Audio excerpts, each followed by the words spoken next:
What's up? It's Karla, your favorite realtor. Thank you so much for tuning in. And if you're new to my channel, welcome. It's awesome that you're here. Make sure to hit that like and subscribe button. And so that you're notified, make sure to hit that notification button. I will post a video every Friday on some really great real estate information. And I'll let you guys know what's going on here in the North Dallas area. We're getting tons of movement. So stay tuned. You don't want to miss it. Make sure that you're keeping up with my YouTube channel. I also do tons and tons of posts on my Facebook business page. So make sure to hit on over there after you're done watching this video and click that follow and like button. So these are going to be 5 great reasons why sellers are backing out of contracts. And if you're in the market right now and you are looking to purchase, or you're a seller and you're not sure, a lot of sellers aren't using realtors right now. So this is also great information if you're a for sale by owner. These are kind of outs that you may have that you haven't thought of, and you're just stuck in a deal that you're not sure if you want to move forward with or not. And for buyers, this is great advice, because then you guys are aware of what the seller is looking for. So make sure to stay tuned and keep watching all the way to the end, because there is 5 of them.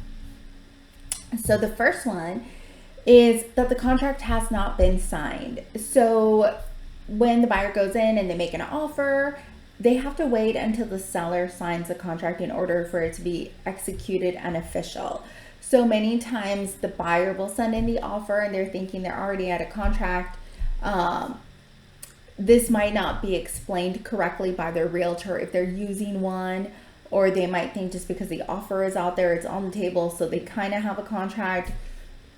It's just a very iffy situation. So if the contract is not signed, even after negotiation has been back and forth between agents, here in the state of Texas, you have to have a signed contract. It cannot be verbal. We cannot just agree on a deal. And I've seen this happen many times where agents just go back and forth and they negotiate verbally and then nothing is on paper. And unfortunately, the buyers think that they've got a deal. And then what happens is that listing agent gets a better offer, a better deal, and they will now execute on that versus the other one that they've already back and forth and negotiated under, which is just very tragic and unfortunate. But here in the state of Texas, you have to have a signed contract. It has to be on paper and it has to be signed by all parties in order for that to take effect. So as a seller, if your contract has not been signed, you can definitely back out of the deal. Second reason that many sellers will back out of a contract or out of a deal is normally when there's attorneys involved, they do have what they call an attorney review period. So that's normally about 5 days. And during those 5 days, anybody can kind of back out of the deal if needed. Here, the seller has the upper hand because more often than not, they're having their attorney look at the contract. Number 3, the seller has an addendum or a contingency that allows them to back out of the contract. In this market, what we're seeing normally, the norm is the buyers have the contingencies. You know, we'll buy your house if it meets appraisal and if the inspection goes well. Well, in this market, because like I mentioned before, the ball is in the seller's court. Now the sellers are coming up with contingencies and addendums that allow them to back out of a contract. Something that we're seeing, at least here in the North Dallas area, is where a seller has a signed contract, but they do have a contingency upon them finding a new home or closing on their home. 4 is the seller can back out of a contract if the buyer is not performing according to the contract. So what does that mean? So in a real estate contract, you both have to perform, you both have things that you've got to do. The buyer needs to get in there and do their inspections on time, and the seller agrees to allow them access to their home, and the seller agrees to disclose everything that's wrong with the home. So there's just a lot of, this is what you have to do and this is what I'm going to do. And it's a back and forth, and it's a contract, and it's an agreement that both parties come into effect with. A lot of agents often, I find myself, think that we're out to get each other, unfortunately, and it's like a race or who's going to win. And sometimes we forget that we're all working towards the same goal. Ultimately, I want my seller to sell the house and they want their buyer to buy the house. So we have to work together to make sure that everybody is happy and everybody's content, and we're giving and taking equally.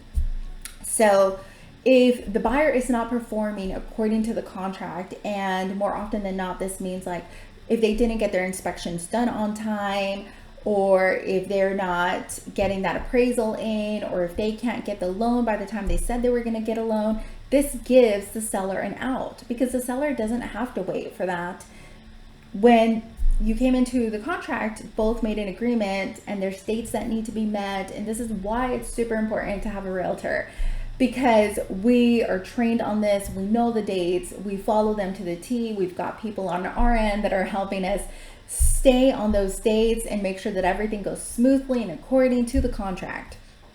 So do know, buyers, that the seller does not have to wait for this.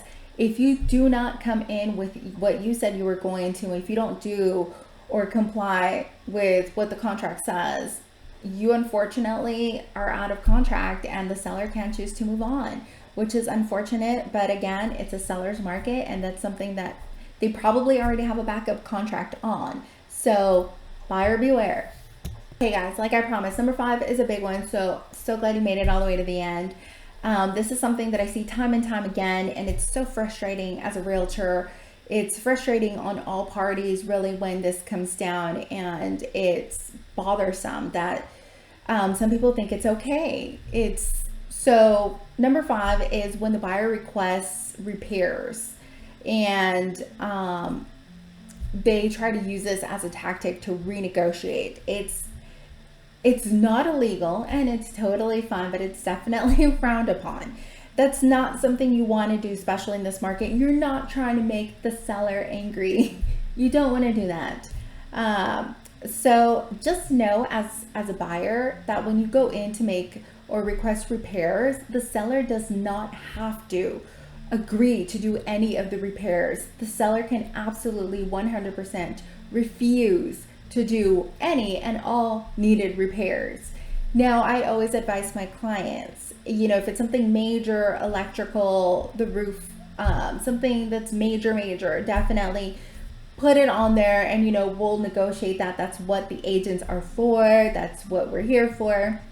Sometimes, the seller will agree to pay for 50% of it. Sometimes they'll pay for all of it. Sometimes their insurance will cover the cost of a new roof. There are ways to negotiate, but you definitely don't want to come off and say, well, I want 50 things, and I've seen something so ridiculous as a outlet faceplate that's cracked, and the buyer wants the seller to replace that. It's unreasonable, and in this market, it's unnecessary.